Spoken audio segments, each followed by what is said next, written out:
के सिद्ध योगी एवं दिव्य विधाओं के ज्ञाता कायाकल्प योग एवं कायाकल्प आयुर्वेद में पारंगत श्री विद्या एवं 10 महाविद्याओं के सिद्ध साधक योग शक्तिपात द्वारा कुंडलिनी जागरण से पूर्व जन्म के सत्संस्कारों के जागरण से भाग्योदय करने वाले एवं अपने दिव्य वरदान व आशीर्वाद से पूर्ण आरोग्य प्रदान करते हैं। आप अंतर्राष्ट्रीय कायाकल्प संस्थान अमेरिका के अध्यक्ष एवं संस्थापक हैं। 20 वर्षों से भी अधिक समय से भारत एवं अमेरिका में योग आयुर्वेद एवं सिद्धि विधाओं से भक्तों को दीक्षित कर रहे हैं। विश्व में आपके लाखों भक्त हैं। आपने अमेरिका में योगा यूएस इंस्टीट्यूट की स्थापना की है। आपने अमेरिका के टेम्पा शहर फ्लोरिडा में अंबाजी मंदिर की स्थापना भी की है।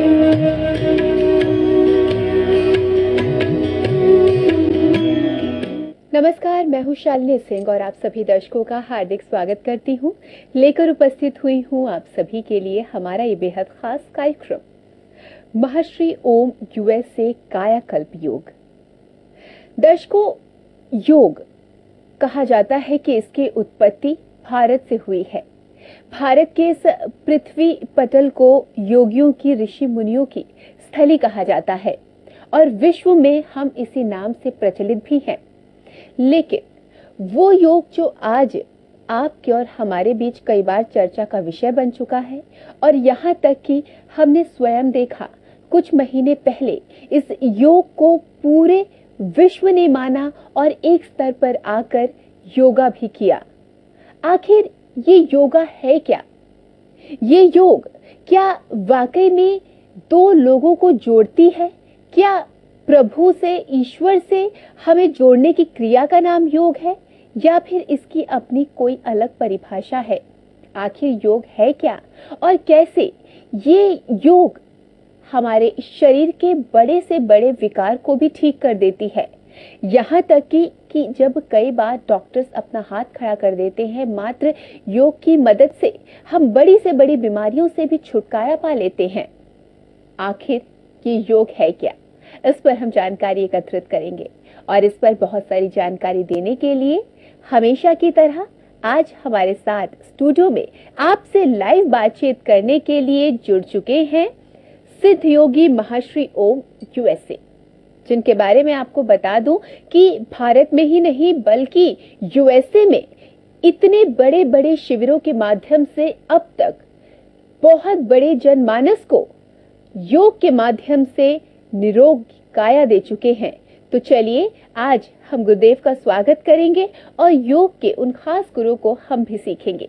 तो चलिए इसी बात के साथ कि आप सब एक स्वास्थ्यवर्धक जीवन जी सके, इसी मंगल कामना के साथ अपने आज के इस खास कार्यक्रम की शुरुआत करते हैं। लेकिन कार्यक्रम की शुरुआत से पहले आपसे कहना चाहूंगी कि अगर आज आपके मन में योग से संबंधित या आयुर्वेद से संबंधित कोई भी प्रश्न है तो आप हमें फोन कॉल कर सकते हैं, क्योंकि ये फोन इन लाइव कार्यक्रम आप देख रहे हैं। चलिए आइए कार्यक्रम की शुरुआत करते हैं। गुरुदेव, आपका बहुत बहुत स्वागत है। नमस्कार। गुरुदेव, हालांकि आप किसी भी तरह के परिचय के लिए यहाँ पर आवश्यकता नहीं है, सभी दर्शक आपको देखते रहते हैं। आपने योग से संबंधित अब तक बहुत सारी जानकारियां दर्शकों को दी हैं, लेकिन आज जो दर्शक हमारे साथ जुड़े हैं, मैं चाहूंगी कि आप उन्हें सबसे पहले ये बताएं, योग आखिर है क्या, योग की परिभाषा क्या है और इसकी उत्पत्ति कहाँ से हुई?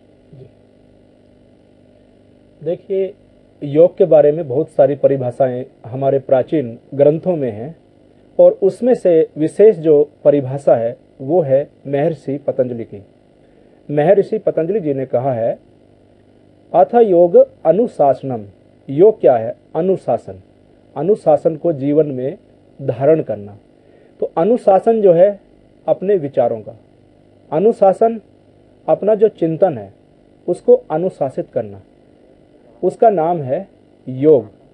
तो किसी भी प्रकार का जो अनुशासन हमारा भंग हो रहा है और जिससे हमारे जीवन के अंदर अनेक प्रकार के रोग आ गए हैं या शरीर में कष्ट आ गए हैं और मन में कष्ट आ गए हैं, तो उनका जो निवारण है वो योग के द्वारा, जो अनुशासन का पालन करते हैं, जो नियम का पालन करते हैं, उससे वो रोग दूर हो जाते हैं। और दूसरी परिभाषा महर्षि पतंजलि जी ने बताई है, योगस चित्त वृत्ति निरोधा, अपने चित्त की वृत्तियों को निरोधना मतलब रोकना, उनको पहले समझें, जाने कि किस विचार से हमें कितना कष्ट हो रहा है, कौन सा विचार हमें बार बार परेशान कर रहा है, और उसको बार बार चिंतन करने से, समय देने से उससे हमें बहुत ही कष्ट होता है और मेमोरी डिस्टर्ब होती है। तो इस प्रकार के जो विचार हैं, पहले उनको देखना पड़ता है अपने अंदर की आंख से, ध्यान के द्वारा, और उसके बाद से उस विचार को हम ड्रॉप कर देते हैं, त्याग देते हैं, मानसिक रूप में संकल्प लेते हैं कि इस विचार से कोई लाभ नहीं है, तो हम इस विचार का आज से त्याग करते हैं। तो इस प्रकार से बहुत सारे जो विचार हैं, आजकल मनुष्य जो है बहुत ज़्यादा सोचते हैं, बहुत ही सोचते रहते हैं, और इस कारण से उनके मन के अंदर जो है शांति नहीं रहती, क्योंकि मन अगर हमेशा सोचता ही रहेगा और कोई ना कोई विचार मन में चलते रहेंगे, तो मनुष्य जो है थक जाएगा और रात को नींद भी उसको अच्छे प्रकार से नहीं आएगी, क्योंकि विचार उसको तंग करते रहेंगे, और इससे जो है जो उसकी स्लीप है वो भी डिस्टर्ब हो जाएगी, और सुबह जब उठेगा तो टायर्ड होगा, थका रहेगा, तो दिन में भी काम करने में उसका कोई मन लगेगा नहीं। भगवान श्री कृष्ण जी महाराज ने गीता में बताया है कि योगः कर्मसु कौशलम, योग क्या है? श्रेष्ठ कर्म करना योग है। कर्म की कुशलता, कोई भी कर्म है उसके बारे में पहले विचार करना, बिना विचारे जो करे सो पीछे पछताए, काम बिगाड़े आप ना, जग में होत हंसाए। तो बगैर विचार करके जो कर्म करते हैं उससे बड़ी हानि होती है। तो सबसे पहले जरूरी है कि हम प्लानिंग करें, विचार करें, और इसके बाद उसको एग्जीक्यूट करें। उसके बाद हम वैसा कर्म जो है स्टेप बाय स्टेप करेंगे, तो उससे हमें सुख शांति प्राप्त होगी।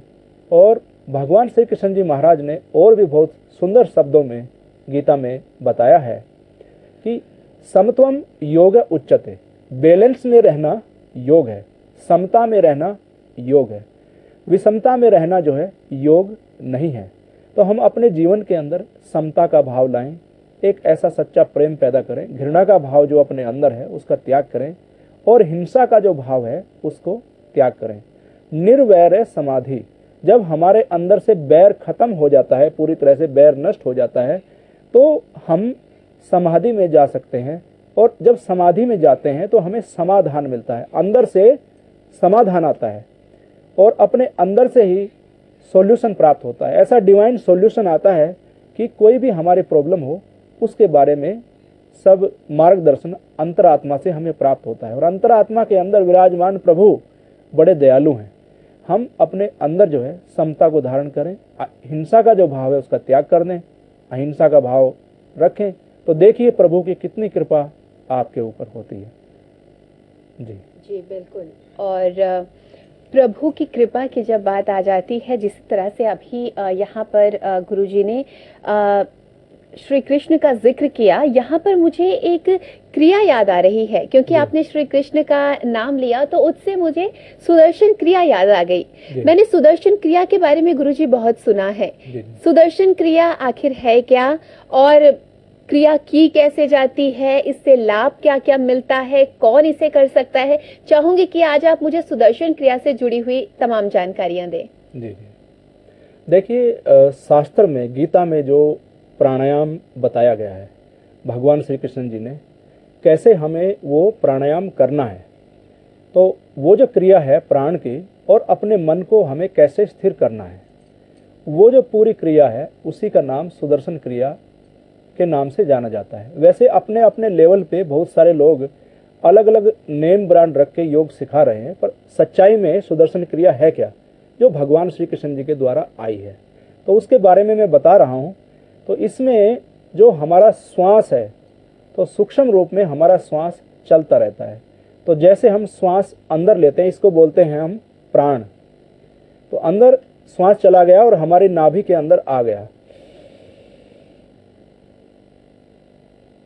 तो ये हुआ प्राण। अब बाहर जब हम श्वास छोड़ रहे हैं तो इसको बोलते हैं हम अपान। तो प्राण में अपान की आहुति, और इस प्रकार से अंदर जो एक तरह से यज्ञ हो रहा है, योग यज्ञ। तो ये जब हम प्राणायाम करते हैं और पीछे पीछे अपने मन को रखते हैं। मन जो है साथ साथ में श्वास के साथ साथ अंदर जाता है श्वास के, और फिर जब यहाँ श्वास नाभि चक्र में हम रोक देते हैं तो इसके बाद जो है मन यहाँ पर थोड़ी देर के लिए हम स्थिर करते हैं और फिर लगभग 30 सेकंड के बाद श्वास को बाहर निकालते हैं। तो ये जो क्रिया है जी। इसको हम बोलते हैं सुदर्शन क्रिया। इसमें जो है जबरदस्ती श्वास नहीं रोका जाता है, सहज अवस्था पे सहज रूप में जितना श्वास अंदर जा रहा है उसके पीछे पीछे जाना और फिर जितना धीरे धीरे आ रहा है उससे बाहर जाना। और जो भ्रू मध्य है, ये जो भाग है, इसको गीता में भगवान श्री कृष्ण जी ने भ्रू मध्य के नाम से बताया है। ईड़ा, पिंगला और सुषुम्ना नाम की 3 नाड़ियां जो हैं यहाँ पर होती हैं। यहाँ पर उनका ज्वाइंट है जो हमारे शरीर में 3 नाड़ियां हैं। और गंगा, यमुना, सरस्वती जैसे कि इलाहाबाद में संगम है, ऐसे ही हमारे शरीर में भी ये सुंदर संगम है। और वेद में कहा गया है उपह वरे च गिरिनाम संगमे च नदीनाम धियो विप्रो अजायत, अर्थात नदी के संगम पर और सहस्रार चक्र ये जो पर्वत है और यहाँ जो गुफा है, इसमें बैठ के जब हम ध्यान करते हैं, अपने मन को यहाँ टिकाते हैं, बैठाते हैं, और जब हम ओम का जप करते हैं मानसिक रूप में और प्राणों को अपने भ्रू मध्य में यहाँ से दृष्टिपात करते हैं अंतर चक्षु से, अंदर की आंख से, तो ये जो पूरी क्रिया होती है इसको हम बोलते हैं सुदर्शन क्रिया।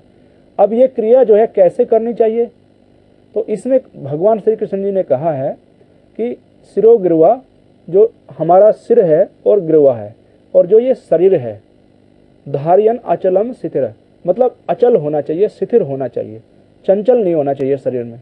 अब हम साधना कर रहे हैं, जप कर रहे हैं और कभी यहाँ खुजला रहे हैं, कभी यहाँ घुटने को कुछ कर रहे हैं, तो इस प्रकार से चंचलता नहीं होना चाहिए, स्थिरता होनी चाहिए जी। और भी भगवान श्री कृष्ण जी ने इस सुदर्शन क्रिया की साधना के बारे में बताया है कि जैसे दीपक है, हम दीपक प्रकट करते हैं, दीपक की ज्योति जलाते हैं, तो जो ज्योत है जहाँ पर वायु नहीं है, वायु रहित स्थान के ऊपर जो है जब दीपक जलाते हैं तो दीपक की लो एकदम स्टडी हो जाती है, एकदम स्थिर रहती है, हिलती डुलती नहीं है। ऐसे जो है हमारा जो मन है वो भी पूरी तरह से इस क्रिया के द्वारा जो है शांत हो जाता है और स्थिर हो जाता है और एक विशेष विश्राम हमें प्राप्त होता है। संतोषात अनुत्तम सुख लाभ, और एक विशेष संतोष, आत्म संतोष अंदर से आता है। जब आत्म संतोष आ जाता है तो संसार के सभी सुख फीके हो जाते हैं, क्योंकि भगवान की कृपा हमारे ऊपर बरसती है और उस आनंद गंगा में जब हम स्नान करते हैं तो विशेष रूप में जो है हमारे जो जन्म जन्म के पाप संस्कार हैं वो धुल जाते हैं।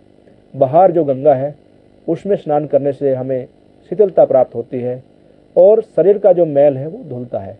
और ये है आंतरिक गंगा जो हमारे अपने अंदर है, बह रही है योग की, और जो विशेष एक ओरा है भगवान का सृष्टि के अंदर, जिसको हम कहते हैं देव आत्मा शक्ति, जो कण कण में विराजमान है शक्ति, उसके अंदर सूक्ष्म रूप में हम प्रवेश कर जाते हैं और फिर हम एक तरह से निर्विकार बन जाते हैं और सभी प्रकार के जो दोष हैं उससे निवृत्ति होती है। जी बिल्कुल। और सुदर्शन क्रिया से संबंधित बहुत सारी जानकारियां यहाँ पर हम ले रहे हैं और बहुत सारे कॉलर्स भी हमसे लगातार जुड़ते जा रहे हैं, लेकिन अभी फिलहाल यहाँ पर वक्त हुआ है दर्शकों एक बहुत ही छोटे से अंतराल का। आप कहीं मत जाइएगा क्योंकि कार्यक्रम के उस पार अभी आपको बहुत कुछ बताना जरूरी है और आपको हम ये बताएंगे कि जो बीमारियां आपके घर के भीतर घर कर चुकी हैं, आपके भीतर घर कर चुकी हैं, उनसे निपटने का भी सफल इलाज योग के माध्यम से किया जा सकता है।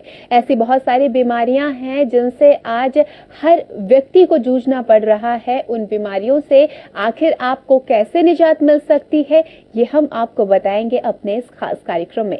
और अगर आपके कोई प्रश्न है तो आप हमसे संपर्क कर सकते हैं, नंबर आपकी टीवी स्क्रीन पर बने हुए हैं। चलिए यहाँ पर रुकते हैं बहुत ही छोटे से अंतराल के लिए, कहीं मत जाइएगा, हम जल्द हाजिर होते हैं।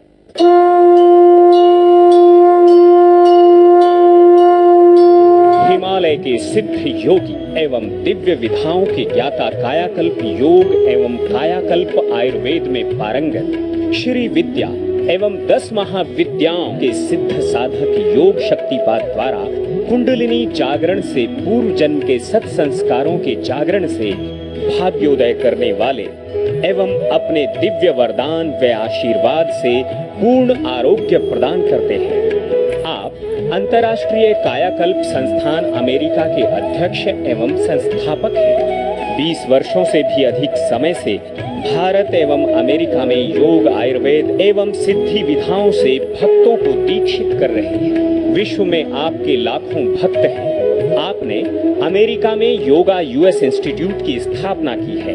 आपने अमेरिका के टेम्पा शहर फ्लोरिडा में अंबाजी मंदिर की स्थापना भी की है।